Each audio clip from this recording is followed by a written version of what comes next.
इस बीच कुछ विधायकों के नाराज होने की भी खबर निकलकर सामने आ रही है।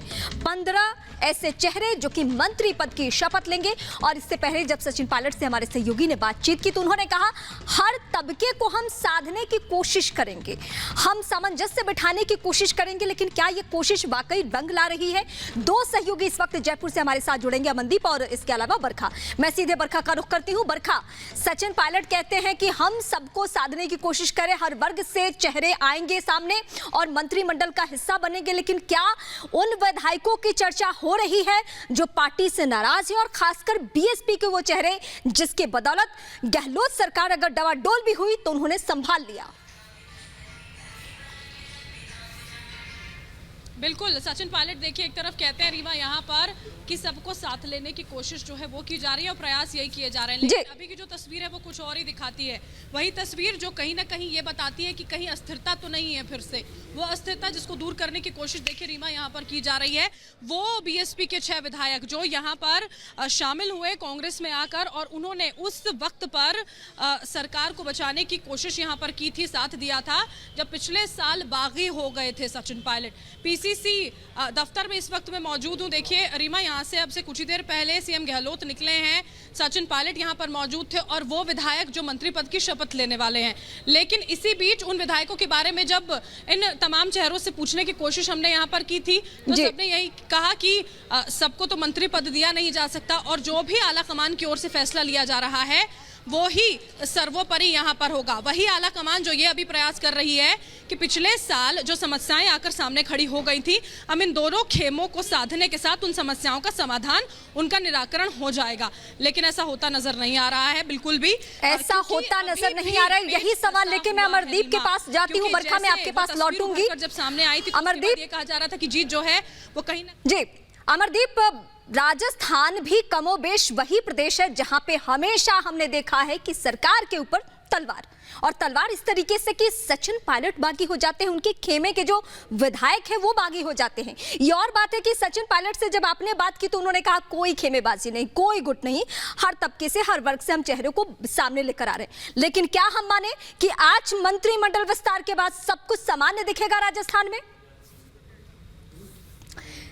तस्वीरें भी हम लगातार दिखा रहे हैं और तमाम सवालों के बीच आज मंत्रिमंडल राजस्थान में विस्तार हो रहा है और कोशिश ये की जा रही है कि जो बीच बीच में बगावत की खबरें, दो गुट की खबरें, खेमेबाजी की जो खबरें आती हैं, शायद उस पर विराम लग जाए। एक एक करके उन चेहरों की तस्वीरें हम आपको दिखा रहे हैं। पायलट खेमे के ये 5 चेहरे हैं जो कि मंत्री बनेंगे, आज मंत्री पद की शपथ लेंगे अब से आधे घंटे में।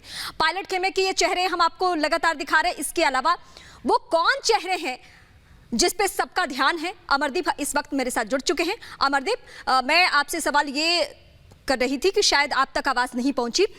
मेरा सवाल आपसे यह है कि राजस्थान भी वही प्रदेश है जहां सरकार के ऊपर तलवार की धार पे हमेशा सरकार रहती है। लेकिन क्या इस मंत्रिमंडल विस्तार से सब कुछ संभल जाएगा, सब कुछ सामान्य हो जाएगा, यूं कहें कि सब कुछ पटरी पे आ जाएगा?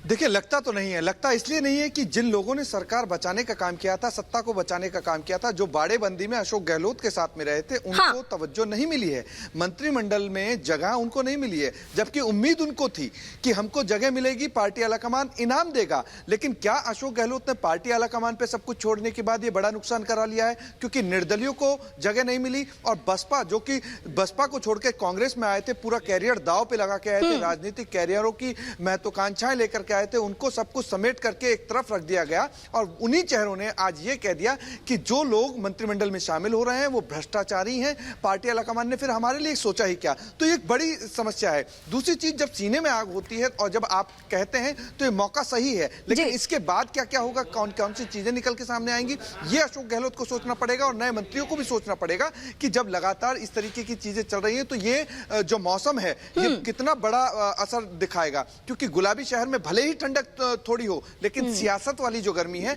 ये कहीं ना कहीं, मतलब आप कह रहे हैं कि जैसे जैसे सर्दी बढ़ेगी सियासी गर्माहट बढ़ सकती है। आपने संकेत में बहुत बड़ी बात कह दी, यहाँ हमारे दर्शक समझ जाएंगे। लेकिन इस बीच वर्ग को साधने में निर्दलीय और वो चेहरे छूट रहे हैं जिस पे ध्यान देना बहुत जरूरी था। लेकिन इस बीच हमारे सहयोगी ने, अमरदीप ने ही सचिन पायलट से बातचीत की, वो बातचीत पहले आप सुनिए। बातें पार्टी हाईकमान के साथ में जो हुई थी वो सारे मुद्दे सुलझ गए? सब लोगों से सुझाव लेने के बाद जो निर्णय लिया है वो सबका स्वागत किया है। जो वंचित वर्ग हैं प्रदेश में, महिला हैं, आदिवासी हैं, दलित हैं, ट्राइबल्स हैं, उन सब लोगों का रिप्रेजेंटेशन बड़ा है और हम लोग हमेशा चाहते थे कि जो तबका हमारे साथ खड़ा रहा हर समय, उन लोगों को लगना चाहिए कि सरकार में हमारी भागीदारी है। उस दृष्टिकोण से मैं समझता हूँ एक सकारात्मक कदम है और आलाकमान ने, प्रदेश की सरकार ने एक संतुलित और एक व्यापक जो फेरबदल किया है उसका सभी ने स्वागत किया है। आपकी भूमिका को लेकर के अभी तक कोई चर्चा या कोई चीजें बाहर नहीं आई है, क्या आपकी भूमिका राजस्थान में रहेगी या पार्टी हाईकमान पे सब कुछ आपने छोड़ा? जहाँ पर भी मुझे पार्टी कहेगी हम काम करेंगे। प्रदेश में लगातार जनता के संपर्क में हम लोग रहते ही हैं और जो भी निर्देशित हमको किया जाएगा हमेशा की तरह मैं पार्टी के पूरे उसका पालना करूंगा। पहली बार ऐसा हुआ है कि 4 कैबिनेट में एससी के दलित वर्ग को भी लिया है। दलित वर्ग को लिया है, लेकिन पूरे प्रदेश में भौगोलिक, क्षेत्रीय और सामाजिक संतुलन बनाया है। सब लोगों को मौका मिला है और अधिकांश क्षेत्र को रिप्रेजेंटेशन मिला है। लेकिन जहाँ से हमारे विधायक ज़्यादा जीत कर आए थे, जहाँ से ज़्यादा सपोर्ट हमको मिला था, वहाँ कुछ पहले कमी रह गई थी, उसको पूरा करा है। मैं समझता हूँ बड़ा बैलेंस्ड है। एक आखिरी सवाल है, सीएम ने डोटासरा साहब को लेकर के जो पीसीसी पद पे थे उनको लेकर के जो भ्रष्टाचार का आरोप लगाया उनको गिनवाया भी। अब बीजेपी इस बात को कह रही है कि जब भ्रष्टाचार में मंत्री शामिल थे और उसको साबित भी सीएम ने कर दिया, तो पीसीसी पद पे वो क्या कर रहे हैं? तो बीजेपी आरोप लगा रही है, उनके पास कहने को कुछ है नहीं, लेकिन मैं उसके पहले में जो स्पष्टीकरण देना था उसके सीएम भी दे चुके हैं और शिक्षा मंत्री भी दे चुके हैं और अब नया पुनर्गठन हो ही जाएगा। लेकिन मुझे लगता है कि भाजपा आरोप लगा रही है, लेकिन जो उनके अध्यक्ष हैं उन्होंने खुद स्वीकार किया कि उनकी जो भाजपा सरकार के जो मंत्री थे उनको इसलिए जाना पड़ा क्योंकि वो भ्रष्ट थे। तो ये आरोप प्रत्यारोप करने का फायदा नहीं है। जनता के बीच हमें जाकर छवि को जनता तक ले जाना है, उस दिशा में हम लोग सब काम कर रहे हैं। भविष्य में पीसीसी पद पे सचिन पायलट को जो पार्टी काम देगी उस काम को करेंगे।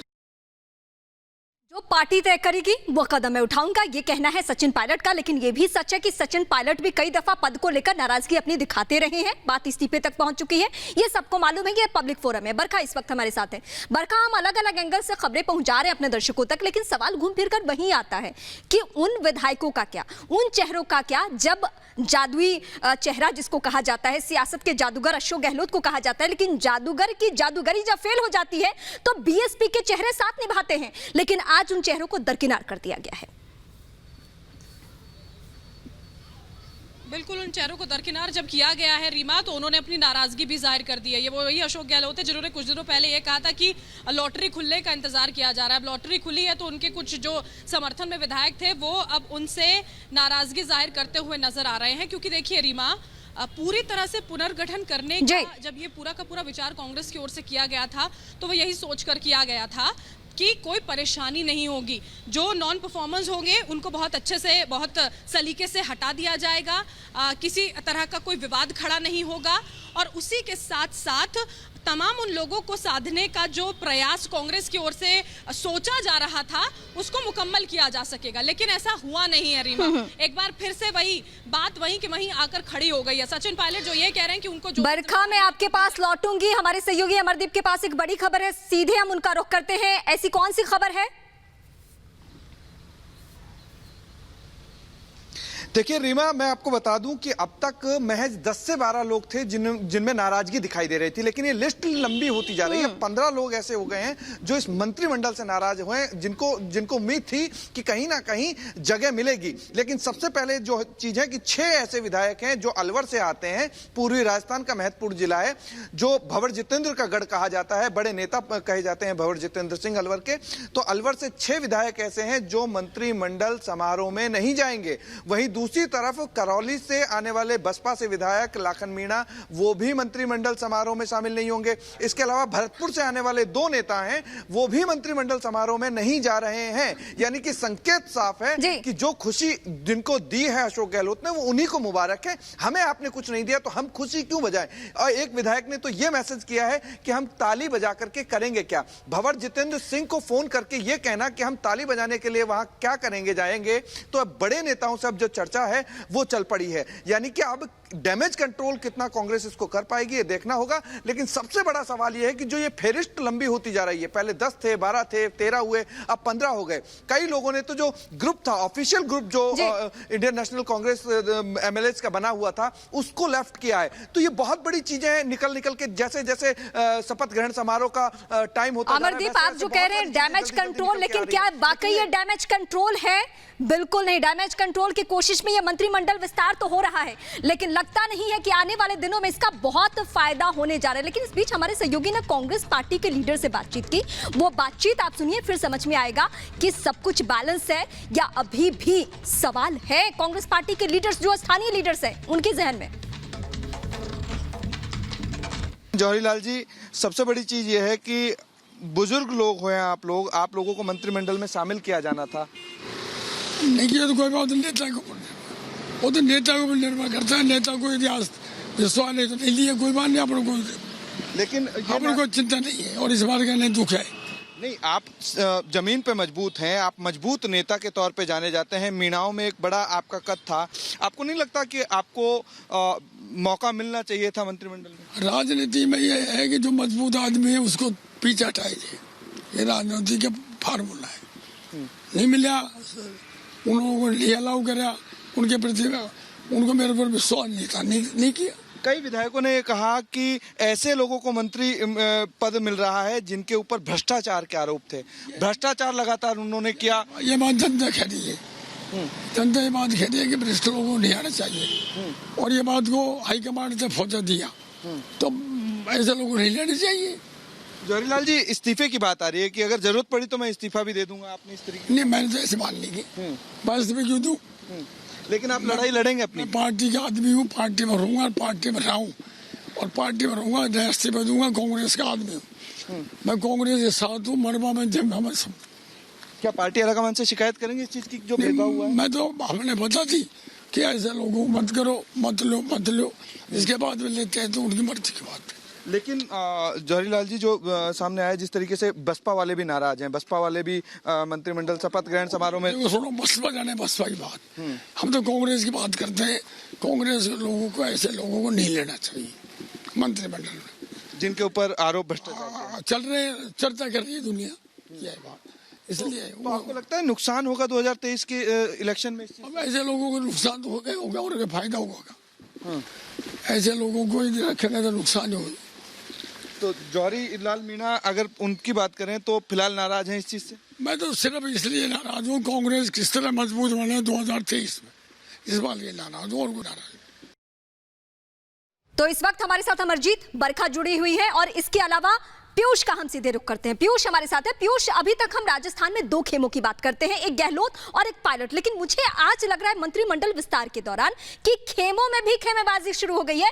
यही वजह है कि जो नाराज विधायक है उनकी लिस्ट, उनकी फहरिस्त लंबी होती जा रही है।